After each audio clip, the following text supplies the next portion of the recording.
जय गुरु जी, शुक्राना गुरु जी। ओम नमः शिवाय, शिव जी सदा सहाय। ओम नमः शिवाय, गुरु जी सदा सहाय। संगत जी, गुरु जी का अनंतम शुक्राना, हर चीज़ का शुक्राना, हर सांस का शुक्राना। संगत जी, गुरु जी हमें बहुत कुछ देते हैं लेकिन हम ले ही नहीं पाते। जैसा मैंने आपको सब कुछ सेवा बताई थी कि जेठ के 9 दिन शुरू हो चुके हैं, वो शायद दूसरा दिन था। जो संगत किसी एक भी आदमी को जल की सेवा करना, ये नहीं होता संगत जी कि आप खरीदे किसी गरीब को ही दो। कोई भी आदमी जा रहा हो जिसने आपसे प्यार, आपके साथ आप काम कर रहे हो, उसे भी आप जल पिला सकते हो, वो भी एक सेवा है। तो किसी को भी जल की सेवा दे सकते हो संगत जी, वो सेवा में मानी जाएगी और वही आपकी पूजा होगी। 9 दिन संगत जी ये सेवा कर लो, देखना आपके कितने कष्ट कट जाएंगे। और महासमाधि दिवस आ रहा है, कोई भी संगत कंट्रीब्यूशन करना चाहते हो लंगर सेवा में कर सकते हैं। जय गुरु जी, शुक्राना गुरु जी। ओम नमः शिवाय, शिव जी सदा सहाय। ओम नमः शिवाय, गुरु जी सदा सहाय। जय गुरु जी। जय गुरु जी। देवताओं सहित ब्रह्मा का विष्णु लोक में जाकर अपना दुख निवेदन करना, श्री विष्णु का उन्हें शिव से क्षमा मांगने की अनुमति दे उनको साथ ले कैलाश पर जाना तथा भगवान शिव से मिलना। नारद जी ने कहा कि विधाता महापराज्ञ, आप शिव तत्व का साक्षात्कार कराने वाले हैं। आपने ये बड़ी अद्भुत एवं रमणीय शिवलीला सुनाई है। तात वीरभद्र जब दक्ष के यज्ञ का विनाश करके कैलाश पर्वत पर चले गए तब क्या हुआ, यह हमें बताइए। ब्रह्मा जी बोले, नारद, रुद्रदेव के सैनिकों ने जिनके अंग भंग कर दिए हैं, वे समस्त प्रजापति, पराजित देवता और मुनि उस समय तेरे लोक में आए। वहाँ मुझ स्वयंभू को नमस्कार करके सबने बारंबार मेरा सत्वन किया, फिर अपने विशेष क्लेश को पूर्ण रूप से सुनाया। उसे सुनकर मैं पुत्र शोक से पीड़ित हो गया और अत्यंत व्यग्र हो व्यथित चित्त से बड़ी चिंता करने लगा। फिर मैंने भक्तिभाव से भगवान विष्णु का स्मरण किया, इससे मुझे समयोचित ज्ञान प्राप्त हुआ। तदंतर देवताओं तथा मुनियों के साथ में विष्णु लोक में गया और वहाँ भगवान विष्णु को नमस्कार एवं नाना प्रकार के स्तोत्रों द्वारा उनकी स्तुति करके उनसे अपना दुख निवेदन किया। मैंने कहा, देव, जिस तरह भी यज्ञ पूर्ण हो, यजमान जीवित हो और समस्त देवता तथा मुनि सुखी हो जाए, वैसा उपाय कीजिए। देव रमानाथ, देव सुखदायक विष्णु, हम देवता और मुनि निश्चय ही आपकी शरण में आए हैं। मुझ ब्रह्मा की ये बात सुनकर भगवान लक्ष्मीपति विष्णु, जिनका मन सदा शिव में लगा रहता है और जिनके हृदय में कभी दीनता नहीं आती, शिव का स्मरण करके इस प्रकार बोले। श्री विष्णु ने कहा, देवताओं, परम समर्थ तेजस्वी पुरुष से कोई अपराध बन जाए तो भी उसके बदले में अपराध करने वाले मनुष्य के लिए अपराध मंगलकारी नहीं हो सकता। विधाता समस्त देवता परमेश्वर शिव के अपराधी हैं, क्योंकि उन्होंने भगवान शंभु को यज्ञ का भाग नहीं दिया। अब तुम सब लोग शुद्ध हृदय से शीघ्र ही प्रसन्न होने वाले उन भगवान शिव के पैर पकड़कर उन्हें प्रसन्न करो, उनसे क्षमा मांगो। जिन भगवान के कुपित होने पर यह सारा जगत नष्ट हो जाता है तथा जिनके शासन से लोग पालों सहित यज्ञ का जीवन शीघ्र ही समाप्त हो जाता है, वे भगवान महादेव इस समय अपनी प्राण वल्लभा सती से बिछुड़ गए हैं तथा अत्यंत दुरात्मा दक्ष ने अपने दुर्वचन रूपी बाणों से उनके हृदय को पहले से ही घायल कर दिया है। अतः तुम लोग शीघ्र ही जाकर उनसे अपने अपराधों के लिए क्षमा मांगो। विधेय उनके शांत करने का केवल यही सबसे बड़ा उपाय है। मैं समझता हूँ ऐसा करने से भगवान शंकर को संतोष होगा। यह मैंने सच्ची बात कही है। ब्रह्मन, मैं यदि तुम सब लोगों के साथ शिव के निवास स्थान पर चलूँगा और उनसे क्षमा मांगूंगा। देवता आदि सहित मुझ ब्रह्मा को इस प्रकार आदेश देकर श्री हरि ने देवगणों के साथ कैलाश पर्वत पर जाने का विचार किया। तदंतर देवता, मुनि और प्रजापति आदि जिनके स्वरूप ही हैं, वे श्री हरि उन सब को साथ ले अपने बैंकुट धाम से भगवान शिव के शुभ निवास गिरि श्रेष्ठ कैलाश को गए। कैलाश भगवान शिव को सदा ही अत्यंत प्रिय है।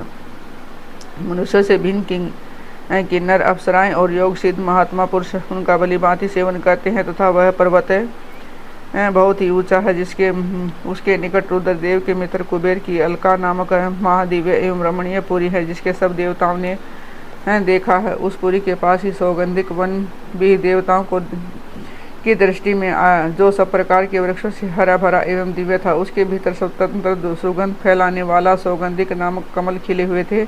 उसके भारी भाग में नंदा और अलकनंदा, ये दो अत्यंत पावन दिव्य सरिताएं बहती हैं, जो दर्शन मात्र से प्राणियों के पाप हर लेती हैं। यक्षराज कुबेर की अलकापुरी और सौगंधिक वन को पीछे छोड़कर आगे बढ़ते हुए देवताओं ने थोड़ी ही दूर पर शंकर जी के वट वृक्ष को देखा। उसने चारों ओर अपनी अविचल छाया फैला रखी थी। वह वृक्ष 100 योजन ऊंचा था और उसकी शाखाएं 75 योजन तक फैली हुई थी। उस पर कोई घोंसला नहीं था और ग्रीष्म का ताप तो उसे सदा दूर ही रहता था। बड़े पुण्यात्मा पुरुषों को ही उसका दर्शन हो सकता है। वह पुण्य परम रमणीय और अत्यंत पावन है। यह दिव्य वृक्ष भगवान शंभु का योग स्थल है। योगियों के द्वारा सेव्य और परम उत्तम है। मुमुक्षुओं के आश्रयभूत उस महायोगमय वट वृक्ष के नीचे विष्णु आदि सब देवताओं ने भगवान शंकर को विराजमान देखा। मेरे पुत्र महाशील सनकादि जो सदा शिव भक्ति में तत्पर रहने और शांत हैं, बड़ी प्रसन्नता के साथ उनकी सेवा में बैठे हैं। भगवान विष्णु शिव का विग्रह श्री विग्रह परम शांत दिखाई देता है। उनके सखा कुबेर जो गुहकों और राक्षसों के स्वामी हैं, अपने सेवकगणों तथा कुटुंबीजनों के साथ सदा विशेष रूप से उनकी सेवा किया करते हैं। वे परमेश्वर शिव उस समय तपस्वी जनों को परम प्रिय लगने वाला सुंदर रूप धारण किए बैठे थे। भस्म आदि से उनकी अंग कांति बड़ी शोभा पा रही थी। भगवान शिव अपने भक्त स्वभाव के कारण सारे संसार के सुहृद हैं। नारद उस दिन वे एक कुशासन पर बैठे थे और सब संतों के सुनते हुए तुम्हारे प्रसन्न करने पर तुम्हें उत्तम ज्ञान का उपदेश दे रहे थे। वे बायां चरण अपने दाएं जांघ पर और बायां हाथ अपने बाएं घुटने पर रखे, कलाई में रुद्राक्ष की माला डाले सुंदर तर्क मुद्रा से विराजमान थे। इस रूप में भगवान शिव का दर्शन करके उसमें विष्णु आदि सब देवताओं ने दोनों हाथ जोड़ मस्तक झुकाकर तुरंत उनके चरणों में प्रणाम किया। मेरे साथ भगवान विष्णु को आया देखकर सत्पुरुषों के आश्रयदाता भगवान रुद्र उठ खड़े हुए और उन्होंने सिर झुकाकर उन्हें प्रणाम भी किया। फिर विष्णु आदि सब देवताओं ने जब भगवान शिव को प्रणाम कर लिया तब उन्होंने मुझे नमस्कार किया। ठीक उसी तरह जैसे लोगों को परम उत्तम गति प्रदान करने वाले भगवान विष्णु प्रजापति कश्यप को प्रणाम करते हैं, तत्पश्चात देवताओं, सिद्धों, गणाधीशों और महर्षियों से नमस्कृत तथा स्वयं भी नमस्कार करने वाले भगवान शिव से श्री हरि ने आदरपूर्वक वार्तालाप आरंभ किया। देवताओं द्वारा भगवान शिव की स्तुति, भगवान शिव का देवता आदि के अंगों के ठीक होने और दक्ष के जीवित होने का वरदान देना, श्री हरि आदि के साथ यज्ञ मंडप में पधार कर शिव का दक्ष को जीवित करना तथा दक्ष और विष्णु आदि के द्वारा उनकी स्तुति। देवताओं ने भगवान शिव जी की अत्यंत विनय के साथ स्तुति करते हुए अंत में कहा, हम आप पर परमेश्वर परात्पर तथा परात्पर हैं। ये आप सर्वव्यापी विश्वमूर्ति महेश्वर को नमस्कार है। आप विष्णु कलत्तर विष्णु क्षत्र भानु भैरव शरणागत वत्सल त्र्यंबक तथा विहरणशील हैं। आप मृत्युंजय हैं, शोक भी आपका ही रूप है। आप त्रिगुण एवं गुणात्मा हैं। चंद्रमा, सूर्य और अग्नि आपके नेत्र हैं। आप सबके कारणतः धर्म मर्यादा स्वरूप हैं। आपको नमस्कार है। आपने अपने ही तेज से संपूर्ण जगत को व्याप्त कर रखा है। आप निर्विकार प्रकाश पूर्ण चिदानंद स्वरूप परब्रह्म परमात्मा है। महेश्वर, ब्रह्मा, विष्णु, इंद्र और चंद्र आदि समस्त देवता तथा मुनि आपसे ही उत्पन्न हुए हैं। क्योंकि आप अपने शरीर को 8 भागों में विभक्त करके समस्त संसार का पोषण करते हैं, इसलिए अष्टमूर्ति कहलाते हैं। आप इस सबके आदि कारण करुणामय ईश्वर है। आपके भय से यह वायु चलती है, आपके भय से अग्नि जलाने का काम करती है, आपके भय से सूर्य तपता है और आपके ही भय से मृत्यु सब ओर दौड़ती फिरती है। दया सिंधु महेशान महेश्वर प्रसन्न होइए, हम नष्ट और अचेत हो रहे हैं, अतः सदा ही हमारी रक्षा कीजिए। नाथ करुणा निंदे संभो, आपने अब तक नाना प्रकार की आपत्ति से जिस तरह हमें सदा सुरक्षित रखा, उसी तरह आज भी आप हमारी रक्षा कीजिए। नाथ दुर्गेश, आप शीघ्र कृपा करके इस अपूर्ण यज्ञ का और प्रजापति दक्ष का भी उद्धार कीजिए।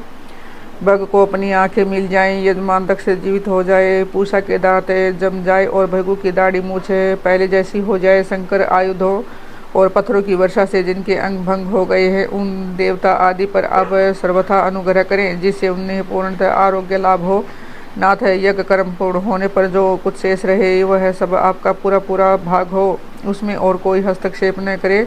रुद्रदेव, आपके भाग से ही यज्ञ पूर्ण हो, अन्यथा नहीं। ऐसा कहकर मुझ ब्रह्मा के साथ सभी देवता अपराध अक्षमा करने के लिए उद्यत हो हाथ जोड़ भूमि पर दंड के समान पड़ गए।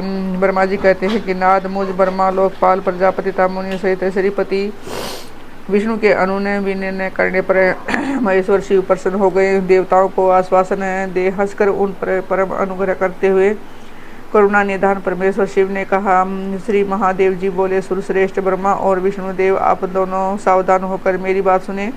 मैं सच्ची बात कहता हूँ तात, आप दोनों को सभी बातों को मैंने सदा माना है। दक्ष के यज्ञ का यह विध्वंस मैंने नहीं किया है। दक्ष स्वयं ही दूसरों से द्वेष करते हैं।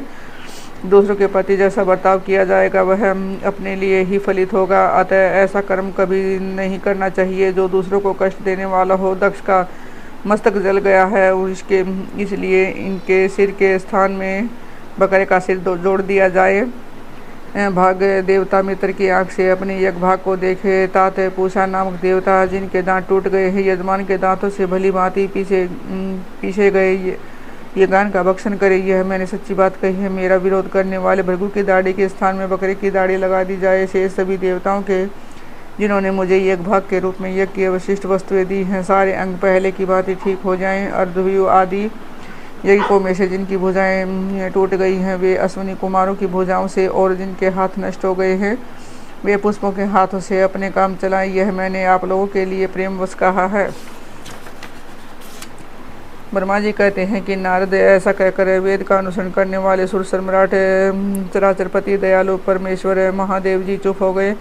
भगवान शंकर का यह भाषण सुनकर श्री विष्णु और ब्रह्मा सहित संपूर्ण देवता संतुष्ट होने तत्काल साधुवाद देने लगे। तदंतर भगवान शंभु को आमंत्रित करके मुझ ब्रह्मा और देव ऋषियों के साथ श्री विष्णु अत्यंत हर्षपूर्वक पुणे दक्ष की यज्ञशाला की ओर चले। इस प्रकार उनकी प्रार्थना से भगवान शंभु विष्णु आदि देवताओं के साथ कनखल में स्थित प्रजापति दक्ष की यज्ञशाला में पधारे। उस समय रुद्रदेव ने वहां यज्ञ का और विशेषतः देवताओं तथा ऋषियों का जो वीरभद्र के द्वारा विध्वंस किया गया था उसे देखा। स्वाहा शब्दा पुष्पा तुष्टि धरती सरस्वती अन्य समस्त ऋषि पितर अग्नि तथा अन्य बहुत से यक्ष गंधर्व और राक्षस वहाँ पड़े थे। उनमें से कुछ लोगों के अंग तोड़ डाले गए थे, कुछ लोगों के बाल नोच लिए गए थे, कितने ही उस समारंगन में अपने प्राणों से हाथ धो बैठे थे। उस यज्ञ की वैसी दुर्वस्था देखकर भगवान शंकर ने अपने गणनायक पराक्रमी वीरभद्र को बुलाकर हंसते हुए कहा, महाभाव वीरभद्र, यह तुमने कैसा काम किया है तात? तुमने थोड़ी ही देर में देवता तथा ऋषि आदि को बड़ा भारी दंड दे दिया। वत्स जिसने ऐसा द्रोहपूर्ण कार्य किया है वह विलक्षण यज्ञ का आयोजन किया और जिसे ऐसा फल मिला उस दक्ष को तुम शीघ्र यहाँ ले आओ। भगवान शंकर के ऐसा करने पर वीरभद्र ने बड़ी उतावली के साथ दक्ष का धड़ लाकर उसके सामने डाल दिया। दक्ष के उत्सव को सिर से रही देख लोक कल्याणकारी भगवान शंकर ने आगे खड़े होकर वीरभद्र से हंसकर पूछा, दक्ष का सिर कहाँ है? तब प्रभावशाली वीरभद्र ने कहा, प्रभु शंकर, मैंने तो उसी समय दक्ष के सिर को आग में होम दिया है। वीरभद्र की यह बात सुनकर भगवान शंकर ने देवताओं को प्रसन्नतापूर्वक वैसी ही आज्ञा दी जो पहले दे रखी थी। भगवान भव ने उस समय जो कुछ कहा उसकी मेरे द्वारा पूर्ति कराकर श्री हरि आदि सब देवताओं ने भृगु आदि सबको शीघ्र ही ठीक कर दिया। तदंतर शंभु के आदेश से प्रजापति के धड़ के साथ यज्ञ पशु बकरे का सिर जोड़ दिया गया। उससे सिर के जोड़े जाते ही शंभु की शुभ दृष्टि पड़ने से प्रजापति के शरीर में प्राण आ गए और वे तत्काल सोकर जगे हुए पुरुष की भांति उठकर खड़े हो गए। उठते ही उन्होंने अपने सामने करुणानिधि भगवान शंकर को देखा। देखते ही दक्ष के हृदय में प्रेम उमड़ आया। उस प्रेम ने उनके अंतःकरण को निर्मल एवं प्रसन्न कर दिया। पहले महादेव जी से द्वेष करने के कारण उनका अंतःकरण मलिन हो गया था, परंतु उस समय शिव के दर्शन से वे तत्काल शरद ऋतु के चंद्रमा की भांति निर्मल हो गए। उनके मन में भगवान शिव की स्तुति करने का विचार उत्पन्न हुआ, परंतु वे अनुरागाधिक्य के कारण तथा अपनी मरी हुई पुत्री का स्मरण करके व्याकुल हो जाने के कारण तत्काल उनका सत्वन न कर सके। थोड़ी देर बाद मन स्थिर होने पर दक्ष ने लज्जित हो लोक शंकर शिव शंकर को प्रणाम किया और उनकी स्तुति आरंभ की।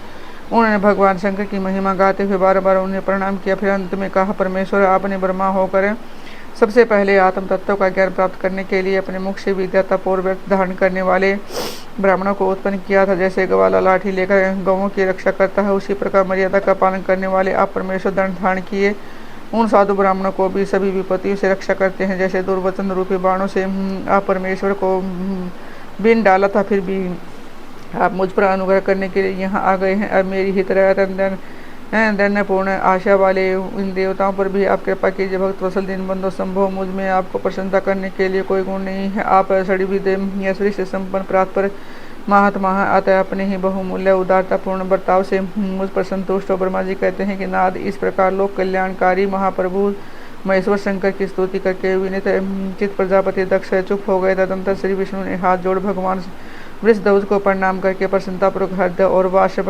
गदवाणी द्वारा उनकी स्तुति आरंभ कर दी।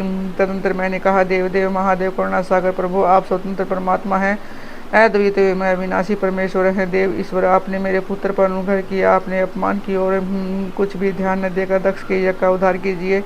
देवेश्वर, आप प्रसन्न होइए और समस्त पापों को दूर कर दीजिए। आप सज्ञान हैं, अतः आप ही मुझे कर्तव्य की ओर प्रेरित करने वाले हैं और आप ही अकर्तव्य से रोकने वाले हैं। मामू ने इस प्रकार परमेश्वर की स्तुति करके मैं दोनों हाथ जोड़कर झुका खड़ा हो गया। तब सुंदर विचार रखने वाले इंद्र आदि देवता और लोकपाल शंकर देव की स्तुति करने लगे। उस समय भगवान शिव का मुखारविंद प्रसन्नता से खिल उठा था। इसके बाद प्रसन्नचित हुए समस्त देवताओं, दूसरे सिद्धों, ऋषियों और प्रजापतियों ने भी शंकर जी का सहर्ष स्तवन किया। इसके अतिरिक्त उपदेव, नागो, सदस्योता ब्राह्मणों ने पृथक प्रणाम पूर्वक बड़े भक्तिभाव से उनकी स्तुति की।